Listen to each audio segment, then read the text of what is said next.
काय गाई रोज इतके छान छान पदार्थ बनवून मला खाऊ घालतेस आणि आज काय झालंय तुला? तर तुम्हाला माहिती आहे 2 दिवसापासून आमची गावची यात्रा होती आणि काल होता यात्रेचा शेवटचा दिवस. आता घ्यायचं काहीच नव्हतं, फक्त खायचं प्यायचं आणि असं एन्जॉय करणं आमचं चालू होतं. तुम्ही नेहमी मला विचारतात ना की दादा किती शांत आहेत ग, पण पाहते बाहेर सुद्धा ना मला असं चिडवायचा चान्स काही सोडत नाहीत. आम्ही फर्स्ट टाइम ना ब्रेक डान्स मध्ये बसलो होतो आणि काय सांगू तुम्हाला, इतकं जास्त एन्जॉय केलं होतं. म्हणजे आमच्या लग्नाला आता 9 ते 10 वर्ष पूर्ण होतील आणि त्याच्यातली ना माझी ही पहिलीच यात्रा असेल की त्याच्यामध्ये ना मी एवढं जास्त एन्जॉय केलं होतं. कारण मला नेहमी ना यात्रेच्या वेळेस असं काही ना काही गोष्टी होतात की यात्रेमध्ये मला यायलाच भेटत नाही. घरूनच येताना ठरवलं होतं की मला ब्रेक डान्स मध्ये बसायचंय, पण बसल्यावरती समजलं की एवढी जास्त चक्कर यायला लागते ना, नंतर तर मला एवढी जास्त भीती वाटायला लागली होती. आम्ही सगळ्यांनी, माझे भाची, आम्ही सगळे बसलो होतो आणि खूप जास्त एन्जॉय केलं. त्यानंतर इथे एक गेम होती, म्हटलं चला आपण इथे एक गेम खेळूया. इथे पैशाचे बंडल होते आणि त्याच्यामध्ये अशी रिंग टाकायची होती. रिंग जर पडली ना पैशाच्या बंडलवरती तर ते पैसे आपले होणार. आता पैसे तर वेस्ट गेले, मला तर काहीच मिळालं नाही, पण माझ्या ननंदबाईंची गंमत पहा तुम्ही.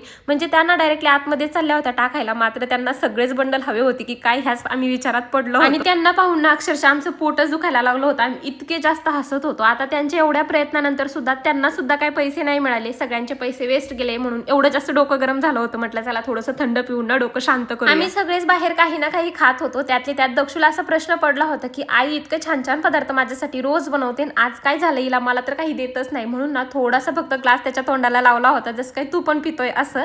आणि असा होता कालचा दिवस. चला भेटू आपण नेक्स्ट व्हिडिओमध्ये. तोपर्यंत लाईक, शेअर, सबस्क्राईब करा. Bye bye.